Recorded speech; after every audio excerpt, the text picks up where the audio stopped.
This episode will be completely taken out of context. Welcome to the Fact Check This podcast. All right, Fact Check This daily, and this was a little nugget that I thought was kind of interesting, and I don't know that a whole lot of people have heard about it or talk about it or maybe even care about it, but it's something that I had talked about previously, and it kind of triggered me to go ahead and do this one for today. Was somebody left a comment on the article I'd done about the futility of corn-based ethanol from, I don't know, several months ago. I think it's been 4 or 5 months ago, maybe. Towards the end of last year.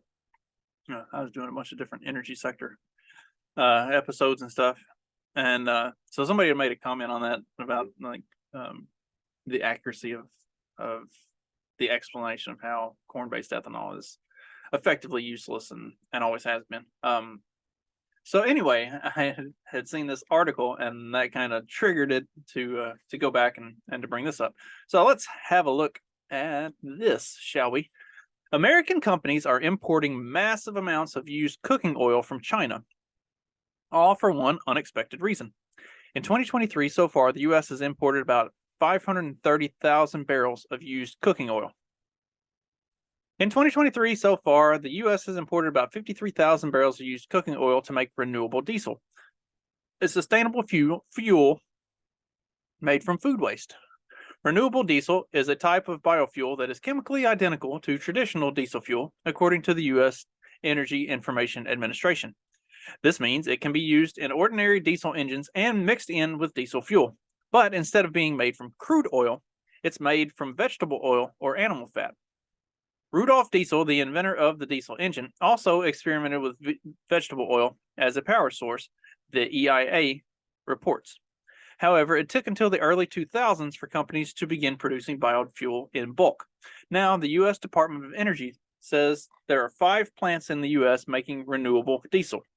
While this incredible fuel source is a smart investment, manufacturers still need raw materials to work with. As of now, they're getting it from China.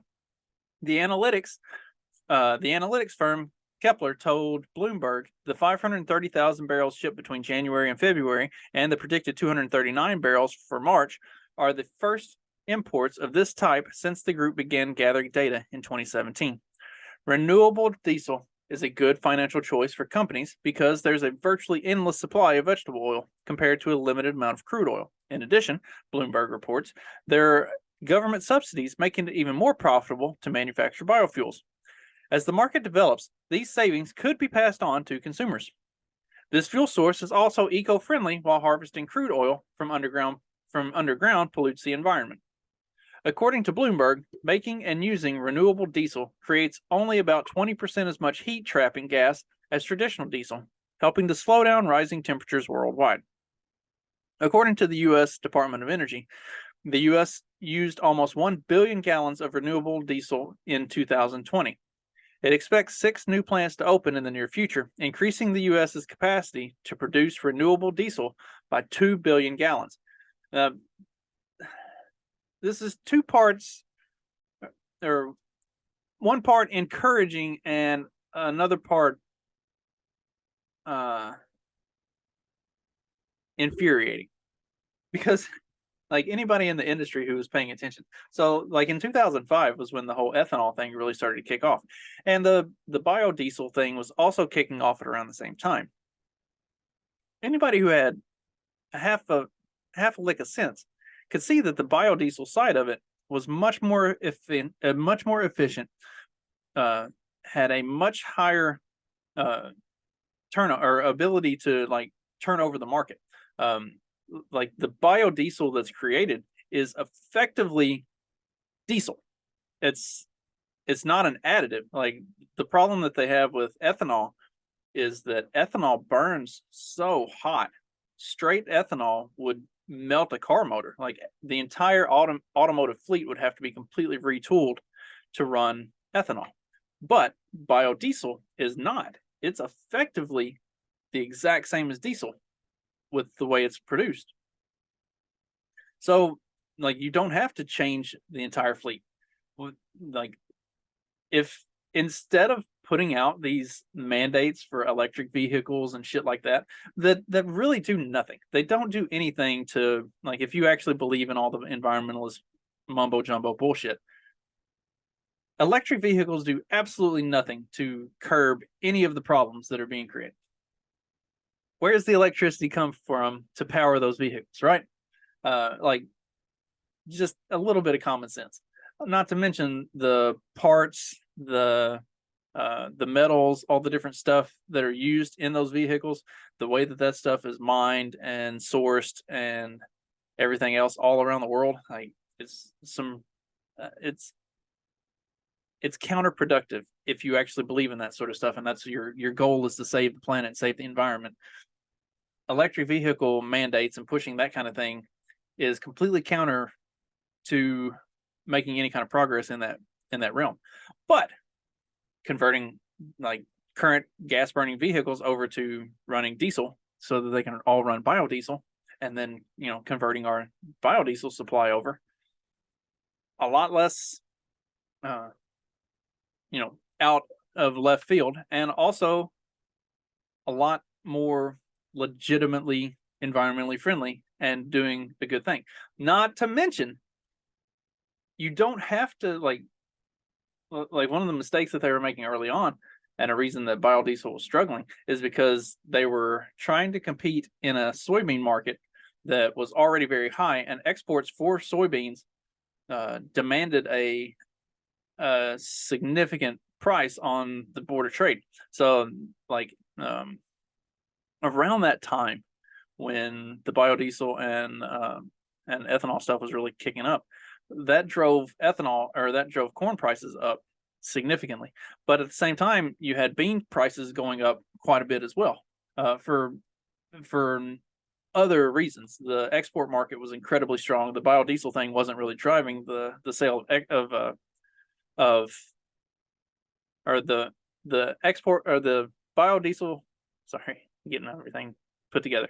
The biodiesel coming onto the market isn't what pushed the price of soybeans up the way that ethanol pushed the price of corn up, because the subsidies weren't the same for the soybean-based biodiesel as they were for the corn-based ethanol.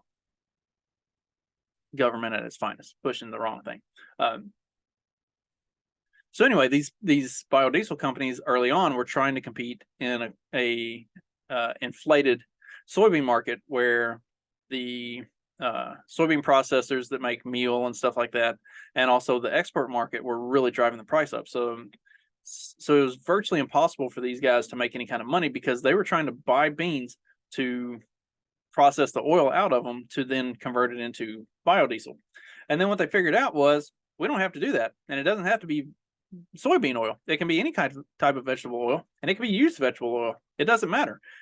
It all processes the same, and it all turns into the same thing. And that's why this is like, think of all the complaints about how much like used cooking oil is created from. I mean, fuck. If you've ever worked in a restaurant like an Applebee's or a Buffalo Wild Wings, like the amount of cooking oil that they go through in a week, just on a regular, like, smaller store, it's insane. There is a ton of this stuff out there. Why we're importing 530,000 barrels over the course of 3 months is absolutely insane. And maybe they do need that much, but we should be able to source a significant amount, like, here in the States anyway. But I mean, this is like, most of that stuff goes to like landfill type stuff. Like, it's so like, it's two birds and one stone. This is the direction that the government should be going. They should be pushing the biofuel diesel. That's the path. And instead, you've still got Joe Biden and all the other Washington dumbasses that are trying to push for ethanol, because they're fucking retards. Roll the outro. Have a good day.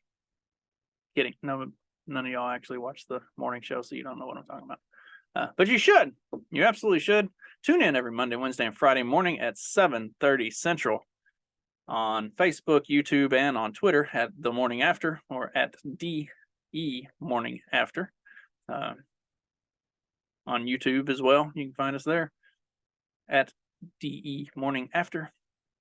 The way we end the show is I've got the Osho saying, "But the people are retarded," and as music plays, that's our outro. So we always come up with a clever and witty way to say something about retards right at the end of the show, and then anyway, that's how you get to see how the sausage is made as well. But we shouldn't be worrying about making sausage. We should be making